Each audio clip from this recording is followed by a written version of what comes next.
can have thousands of transactions, and once they are sealed and written, they are closed, and immediately activity starts for the next block generation. On an average, 10 blocks are generated. Sorry, on an average, 1 block is generated every 10 minutes. So that is how it keeps on happening. So as I mentioned, it requires a lot of computation, advanced computation, and most of these mining tools, they can use CPUs, but they don't use CPUs, they use GPUs. GPUs are basically your graphical card cores or CPUs, which are used by us for playing games or high-speed games. So their servers usually have like 10 GPU cards or graphic cards with maybe 2000 GPUs, and they start processing this random number, which is for sealing each block.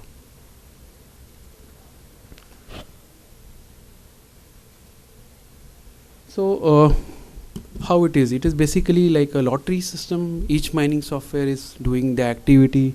The first mining guy or application which identifies this random code and which gets matched with the hash stored in that particular block says a bingo, yes, I'm done. As soon as he's done, he is validated by other nodes saying, yes, the code generated by you maps to the hash. And as soon as that is done, he is credited, or that mining team is credited with currently 25 bitcoins. Prior to this, like 4 years back, it was 50 bitcoins per transaction. Now what happens is every 4 years, this fee or the reward what a mining team gets subdivided, or sorry, divided by 2. So 4 years back it was 50, maybe next after 2 years it will be 12.5 bitcoins per transaction.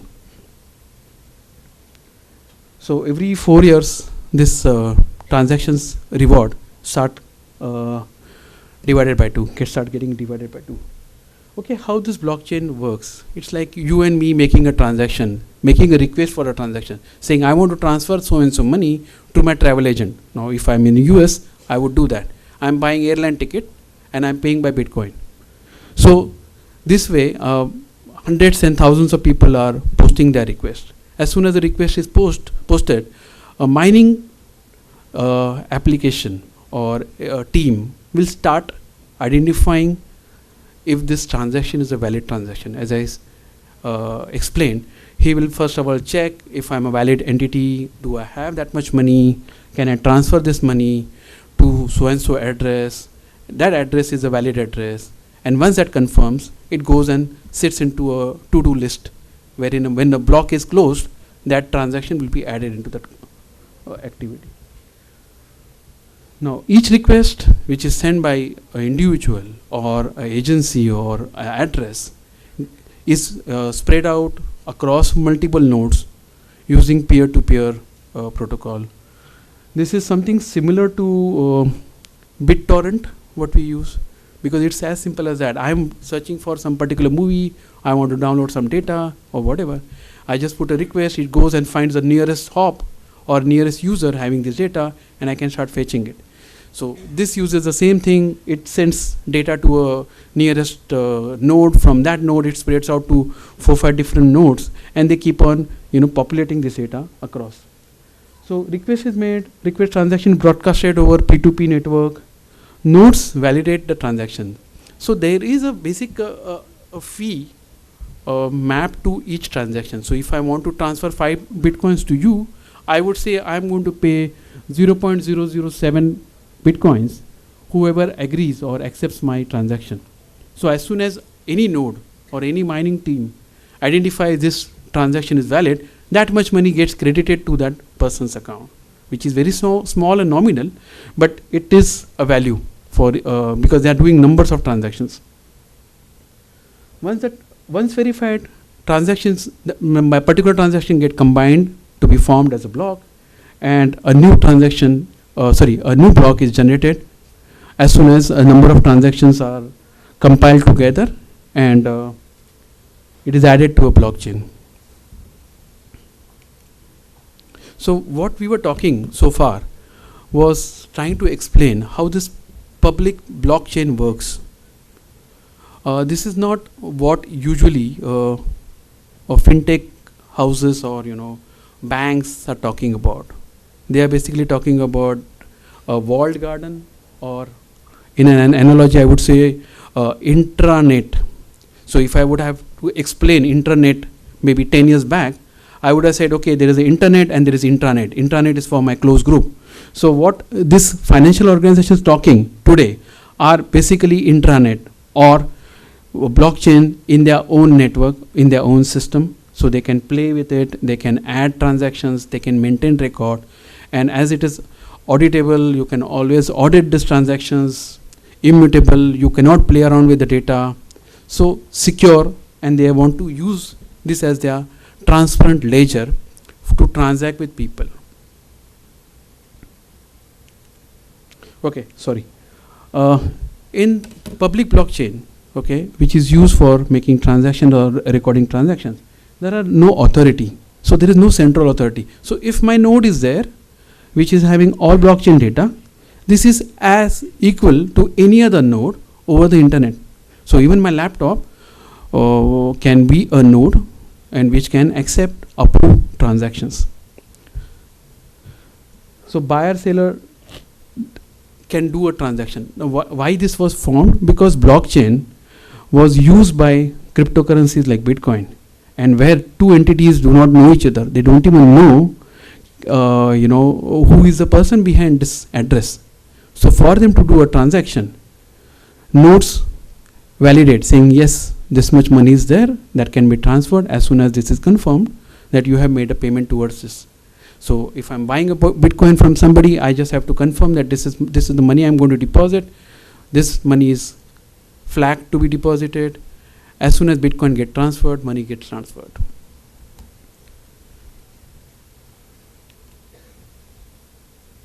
So as I mentioned, each node is a server by itself, is a principal by itself, or master by itself. So there are no masters, each node is equal. So each node maintains a updated identical database which is synchronized across whole world. As I mentioned, peer-to-peer replication is used. The fantastic point about this database, in fact, organizations are spending lakhs of dollars, or millions of dollars to have database which will not fail or never fail. And here open source technology is available which has no single point of failure. As it is peer to peer, every peer can be validator, could be a miner, it could be a database which can validate your transaction, close your transaction, compile a block. So it can do everything on its own. So it's a robust environment which can be used into a private network or private data systems.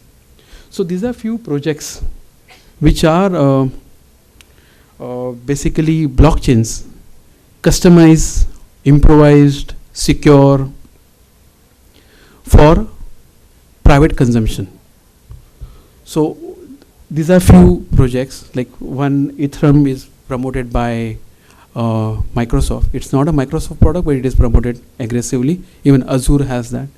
Hyperledger, again, IBM is promoting it. Most of them are open source, so you can always deploy it into your premises. But they encourage you to use their platform to use this system. These are basically a walled garden which allows you to make transaction, decide. Now if you see public blockchain, there is no authority, but in this case you can always define, like these 4 nodes are going to be the monitors or who have access to write. Rest 40 nodes or rest 50 nodes can only read the data. They can hash your data, they can encrypt your data, because this is a private blockchain not linked to any blockchain or blockchain which is used in open or wild. So what they mean, like centralized authority. So if banks are going to use blockchain, it is going to be maintaining the authority, saying, okay, I have control over the right. They will restrict read access, so they will give this database or share this database only with people who matter to them, and probably they will give access to those people with so they'll give only read access to people who are going to use this data. They have even modified the underlying blockchain to increase the write speed. So if you read about blockchain is very slow at writing. So there are versions of blockchain which are available, which improvise your writing speed, which has access control. They have data encryption in place. So it can be such a way that when two parties are transacting, what transaction took place cannot be seen in this private blockchain solutions. That's it from me. So any questions, anything you want to ask?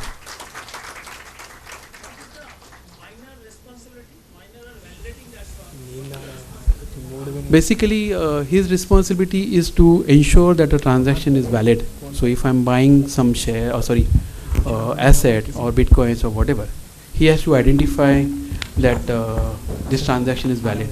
Why miners are doing it? There are hundreds of miners racing against each other to do it because there is some incentive for the commission. Yeah. Now here they don't want any centralized authority to take charge. So that is the reason they are encouraging miners to do this activity. So every block which gets closed, 25 bitcoins are issued. So that is how this currency is generated and released in released to people to transact with.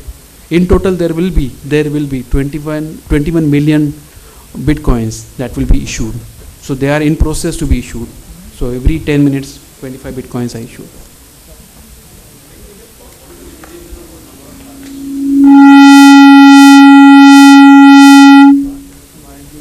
Okay, it is all limited by the data size and the number of transactions that are happening at any point of time. So if you go on Bitcoin blockchain.info website, you can see what is the average size of a block and how many transactions were there, which was the biggest block, which was the smallest block, and what is the average transactions that are recorded in each block.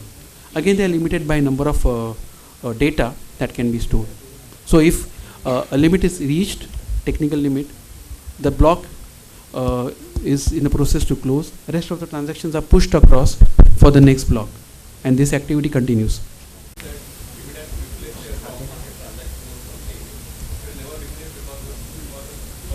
Yeah. See, it is not like your database.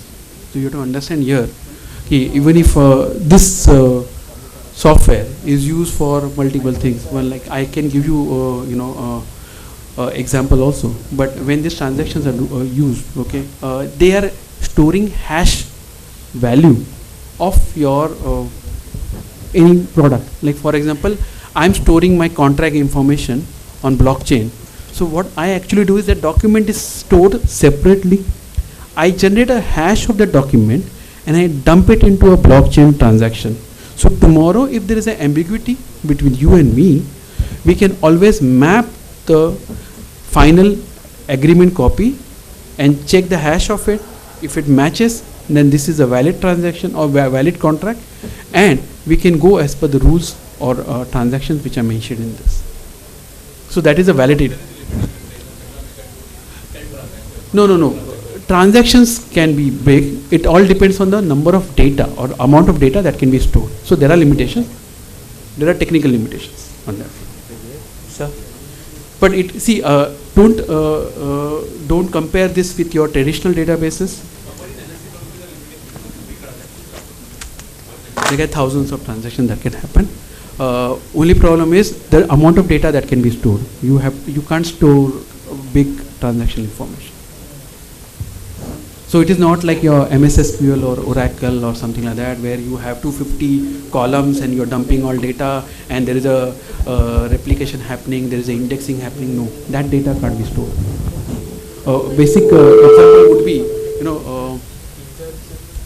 this information has only the snapshot of what you're transacting. So I'll give you a real life example. Diamond organizations or companies who are manufacturing, who are manufacturing jewelries in diamonds or diamond mines have done a signature mapping of more than 1 million stones, and that is available on blockchain. So if you are buying any of this stone, you can map the signature and confirm that whatever you have bought, whatever you are buying, is the same stone or same diamond which you purchased. So that information is maintained. You can't maintain complete information. So you can't store a file, you can't store an image, nothing. Yeah. You mentioned that this is used for storing Bitcoin transactions, and also you mentioned that it can be stored for storing contracts. Yes. Okay, so for example, if you store contracts, so you also mentioned in the last example that there are some validators who validate that whether the person who is sending the money has that much Bitcoin in their wallet or not, Right. and whether the other side party is valid or not. So there are validators. So if you save the contract, so the validator will say this is not valid transaction, right? No, validators cannot do anything about this. Validators are used only for Bitcoin transactions.